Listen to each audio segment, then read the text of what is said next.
बोल राजानी, क्या है तेरा फैसला? तू गौरी को इस घर की इज्जत बनाकर लाएगी या मैं यहीं अपने आप को आग लगा लूंगी? बोल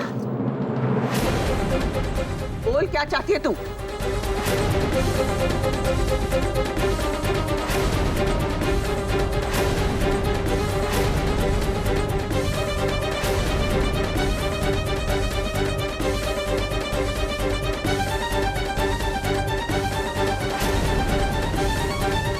बहू, ये क्या हो रहा है? इस तरह घर की इज्जत सड़क पे आ गई और तुम ऐसे खड़ी हुई देख रही हो। अगर ये औरत झूठी होती तो इस तरह सबके सामने ये अपने आप को आग लगाने की धमकी नहीं देती।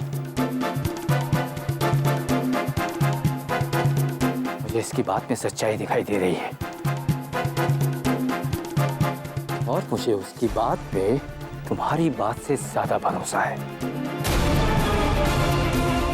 राजरानी जी, आपको ये तो पता होता नहीं कि आपका बेटा कहाँ जाता है, क्या करता है, तो आपको इस बात का भी पता नहीं होगा ना कि आपके बेटे रुद्र ने ये हरकत की है या नहीं।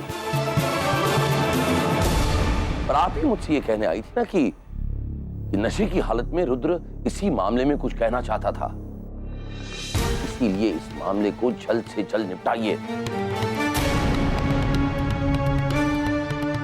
दीदी,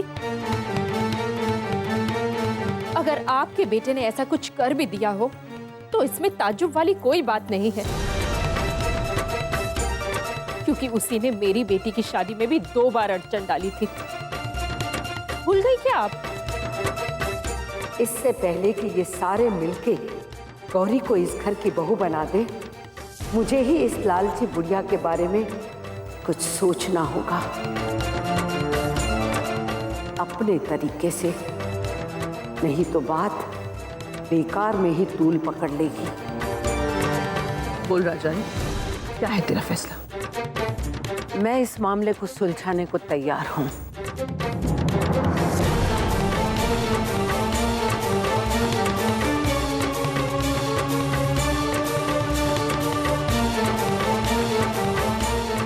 नहीं माँ, अब कुछ ठीक नहीं होगा। रुद्र ने पागलपन की सारी हदें पार कर दी, इसलिए आज के बाद इस घर में उसके बारे में कोई बात नहीं होगी। कितनी कोशिश की मैंने उसे सुधारने की, लेकिन आज महसूस हुआ कि मैं अपनी जिंदगी भूलकर उसे सुधारने में ही लग गई और उसमें भी हार गई। इसलिए आज के बाद उसके बारे में और कोई बात नहीं होगी, कोई बात नहीं होगी। हमारे बात ना करने से दुनिया का मुंह तो बंद नहीं हो जाएगा ना। रुद्र तेरा पति है, और तू माने या ना माने, ये सच्चाई जिंदगी भर तेरे साथ रहेगी बेटा। कोई भी अच्छे घर का लड़का एक शादीशुदा लड़की से शादी करना पसंद नहीं करेगा। माँ, मुझे किसी की जरूरत नहीं है। अरे आप नानी और उमंग हो ना मेरे लिए। मैं अपनी दुकान संभालूंगी, इस घर को, छोटी को संभालूंगी, आप सबको संभालूंगी। अरे जैसे आज तक अपने बलबूते पर जिंदगी जीती आई हूं, आगे भी जी लूंगी। मुझे किसी के सहारे की जरूरत नहीं है माँ। पर बेटा, तू तो रुद्र से प्यार भी करती है ना।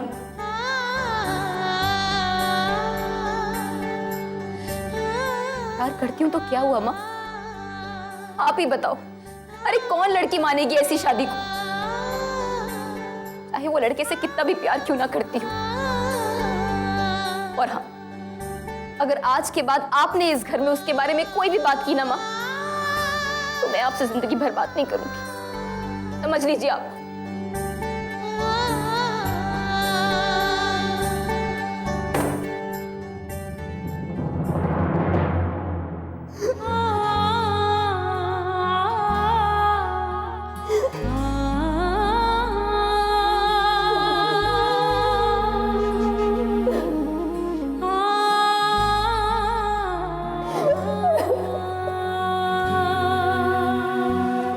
चाहे जो भी कर ले, पर ये सच्चाई तेरे साथ जिंदगी भर रहेगी। कि तू अब रुद्र की पत्नी है।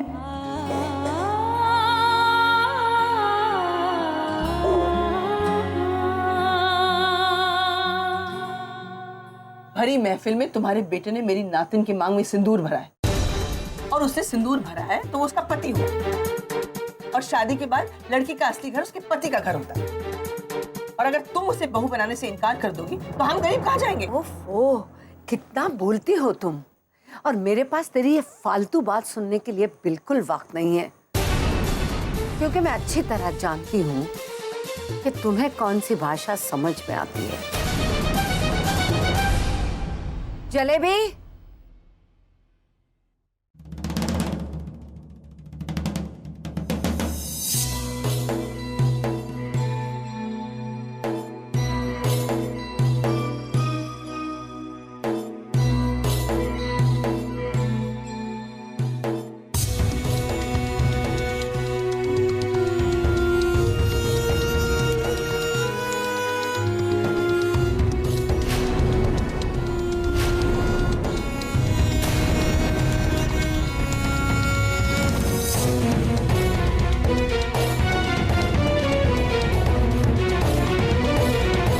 सारे पैसे मैंने तो जिंदगी में नहीं देखे। ये तो पहली किश्त है। ऐसी किश्तें हर महीने तुम्हारे घर पहुंच जाया करेगी। बस आज के बाद गौरी को इस हवेली की बहू बनाने के बारे में सोचना भी मत, वरना मैं समझ गई मुझे क्या करना है। मैं इस बात को पूरी तरह दबा दूंगी, मगर तुम भी याद रखना कि जब भी मुझे पैसों की जरूरत पड़ेगी तुम्हें पहुंचाने पड़ेंगे, वरना जबान का क्या भरोसा, वो तो कभी भी फिसल सकती है। और मेरी जबान तो तुम जानती हो। हाँ, तुम्हारी फितरत तो मैं बहुत अच्छी तरह जानती हूँ। वैसे और कोई रिश्ता हमारे बीच हो ना हो, आज से जिंदगी भर पैसों का रिश्ता तो है। तो हुई ना मैं पैसों के रिश्ते में तुम्हारी समधन। क्यों राजरानी?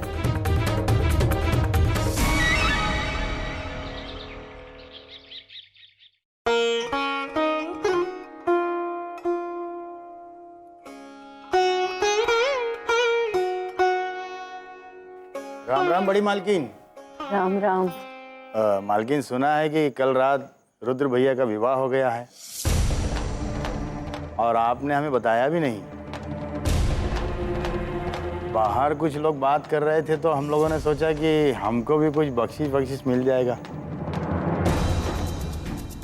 कहा है कि 5 साल पहले बड़की दुल्हन के ब्याह में तो बख्शिश मिली रही, अब दिवाली को तो बहुत दिन हो गए ना बड़ी मालकिन। बस आज बोला, आगे से ऐसी बात की तो हरिद्वार से बाहर फेंकवा दूंगी तुम लोगों को। चलो उठाओ अपना सामान, जाओ यहां से। बहू, ऐसे कितने लोगों का मुंह बंद करोगी तुम? अपनी ऊंची आवाज से सच्चाई को नहीं दबा सकती तुम। ससुर जी, औरतों के मामले में नाक घुसाने का बड़ा शौक है आपको। मैं इस वक्त बात शौक की नहीं कर रहा हूं, इंसाफ की कर रहा हूं। इंसाफ की, देर से ही सही, पर इंसाफ हमेशा सच को ही मिलता है।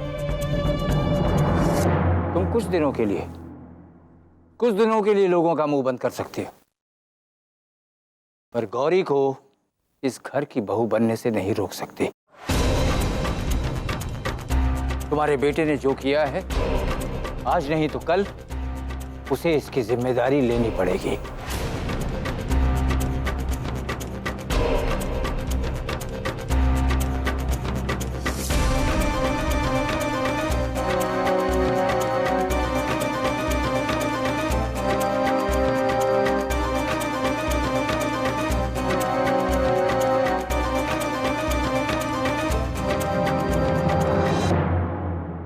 क्या हुआ बेटा, तेरे सिर में दर्द हो रहा है? तू चिंता मत कर, कोई कुछ कहे, लेकिन मैं इस शादी को हरगिज नहीं मानने वाली। तूने जो फैसला लिया बिल्कुल ठीक किया। आगे जो होगा मैं देख लूंगी।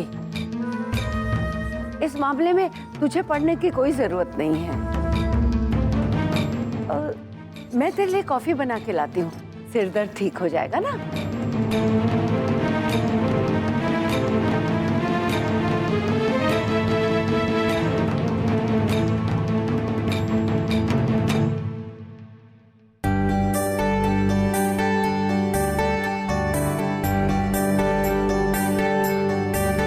ये ले बेटा, दही चीनी खा ले। मरम्मत होने के बाद दुकान पर तेरा पहला दिन है ना। उम्मीद करती हूँ बेटा कि सब कुछ वैसा ही हो जैसा तू चाहती है। हाँ माँ, तेरा आशीर्वाद मेरे साथ है ना, तो सब ठीक होगा।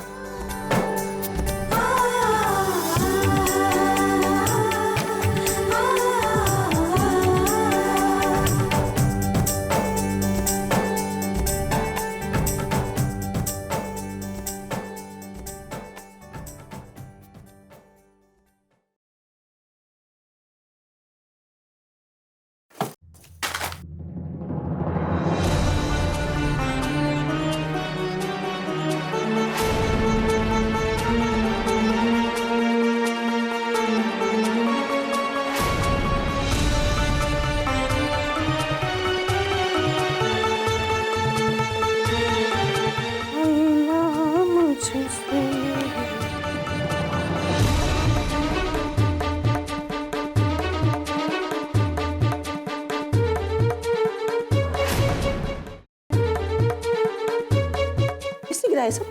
हाँ? नानी, ये सब क्या है? अरे इतने इतने पैसे कहाँ से आए आपके पास? मैंने कमाए हैं अपनी आवाज का जादू बिखेर के। तुझे क्या? आवाज का जादू या दिमाग का जादू? नानी सच सच बताइए, इतने पैसे कहाँ से आए आपके पास? सच ही तो कह रही हूँ।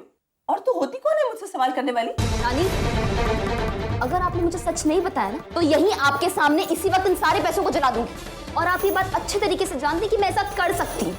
तू सुनना चाहती है ना? तू सुन, ये पैसे मुझे राजरानी ने दिए अपना मुंह बंद रखने के लिए। और तो और वो सारी जिंदगी हमारा खर्चा चलाने को तैयार है। बस उसकी यही शर्त है कि ये बात बाहर नहीं निकलनी चाहिए। क्या? मैं तो इंसाफ मांगने गई थी, उसने इंसाफ पैसों से किया, तो मैं क्या कर सकती हूँ? वैसे भी ये बात मैं तुझे शाम को बताने वाली थी, मगर तू बिल्कुल बिल्ली है ना, सारी बातें सूंघ लेती है। नानी, अब दीजिए मुझे से। लाइए पैसे मुझे दीजिए। अरे छोड़ दे, पैसों की जरूरत है हमें। तेरे दुकान से पता नहीं कब पैसे आएंगे, हम घर कैसे चलाएंगे? नानी, मैं इन पैसों को आपको नहीं रखने दूंगी। फिर? आप अपने पास इन पैसों को नहीं रख सकती। आप दीजिए मुझे। छोड़। तो नहीं रखने दूंगी मैं उसके पैसे। छोड़। नानी, जिद मत कीजिए। सॉरी अम्मा, क्या कर रहे हो आप लोग? नानी, उस रुद्र ने सारी दुनिया के सामने मेरी बेइज्जती की सो की, लेकिन मुझे लगा था कि मेरा अपना परिवार तो मेरा साथ देगा। अरे नानी, आप तो खुद ही मेरी इज्जत उस राजरानी जी के हाथों बेच आई। एक काम कीजिए। नहीं, मैं बताती हूँ आपको। आप एक काम कीजिए, आप मुझे भी कहीं बेच आइए। बहुत सारे पैसे मिल जाएंगे आपको। अरे क्या रोक रहा है आपको? बेच आइए ना मुझे। खबरदार जो तूने मुझसे ऐसी बात की दोबारा। मैंने तुझे इस दिन के लिए नहीं पाला कि तुझे बेच आऊं। चले, जो कर रहा है कर।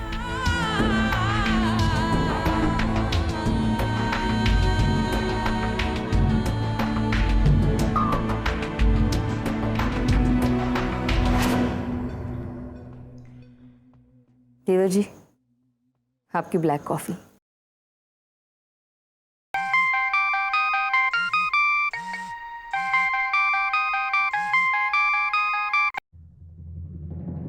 बोल। मैं तुमसे इसी वक्त मिलना चाहती हूँ। क्यों? हनीमून प्लान करना है अब? तो तुम्हारी इस बकवास में कोई दिलचस्पी नहीं। मैं तुमसे इस वक्त शिव जी के मंदिर में मिलना चाहती हूँ, अब भी। तो मुझे शिव मंदिर में मिल या गंगा किनारे, अब कुछ फर्क नहीं पड़ने वाला। तूने जो किया है ना, उसके लिए न कभी मैं तुझे माफ करूंगा और न ही भगवान। और ये जो सब कर रही है ना, इससे कुछ फर्क नहीं पड़ने वाला। ये बात तू जान ले।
लिए बुलाया मुझे?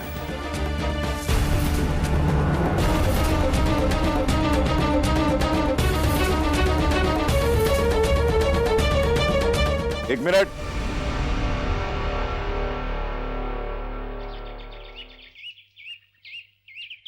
ये पैसे किस लिए दिए मुझे? ये तुम्हारी बदतमीजी की कीमत है जो कल रात तुमने नशे की हालत में की थी। इन पहेलियों के लिए मेरे पास टाइम नहीं है। मतलब क्या है ये बता। मतलब ये कि ये पैसे तुम्हारी माँ जी ने कल रात को मेरी नानी को दिए थे, तुम्हारी गलती छुपाने के लिए। हम लोग गरीब जरूर हैं रुद्र, जीने के लिए पैसों की जरूरत हमें भी है, लेकिन उसके लिए हम अपना आत्मसम्मान नहीं बेचते। और वैसे भी अब कल का दिन मेरी जिंदगी का ना तो कोई हिस्सा है और ना ही तुम। इसलिए जाकर राजरानी जी से कह देना कि आइंदा फिर कभी किसी गरीब का आत्मसम्मान पैसे से खरीदने की कोशिश ना करे तो ही बेहतर है। सोच ले, टाइल मारने के चक्कर में तूने पैसे वापस तो दे दिए। कहीं ऐसा ना हो कि बाद में तू पछताए। मैं तो नहीं रुद्र, लेकिन एक दिन तुम्हें अपनी गलती का एहसास जरूर होगा और उस दिन तुम्हारे पास पछताने के सिवा कुछ नहीं रह जाएगा, समझे तुम?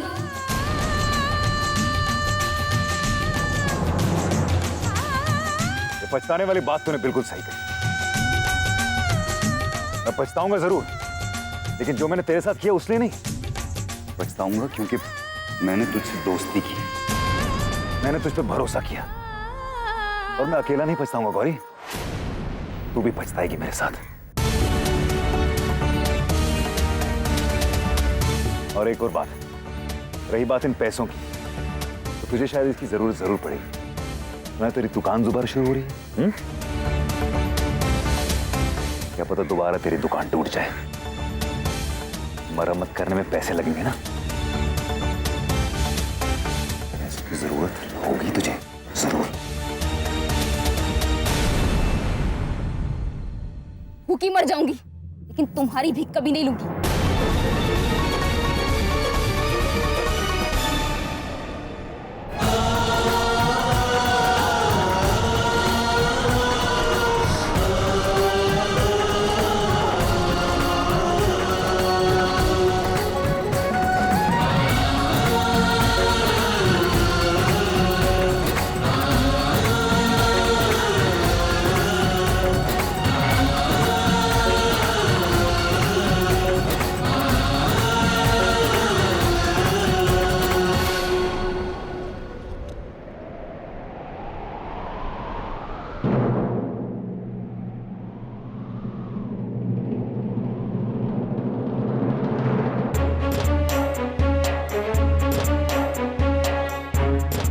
जब पति पत्नी अपने झगड़े को आपस में नहीं सुलझा पाते तो ससुराल वाले और मायके वालों को ही कुछ करना पड़ता है।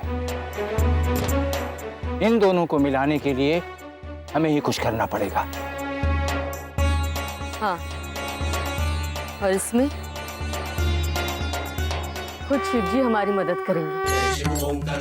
हमें इन्हें इतना मजबूर कर देना है कि रुद्र खुद आपके घर बारात लेके आए। बस एक बार ये दोनों एक छत के नीचे साथ साथ रहना शुरू कर दें तो देखिएगा सब कुछ बहुत जल्दी ठीक हो जाएगा। इन दूरियों को मिटाकर हमें रुद्र और गौरी को एक करना ही होगा। तो आज शिव जी के सामने उनके आशीर्वाद से रुद्र और गौरी को मिलाने का हमारा मिशन शुरू करते हैं। तो बोलो ओम नमो शिवाय। ओम नमः शिवाय। श्वेतांबर पीतांबर बागंबर अंगे संकादिक ब्रह्मादिक भूतादिक संगे कर में श्रेष्ठ कमंडल चक्र त्रिशूल धरता जग करता जग हरता जग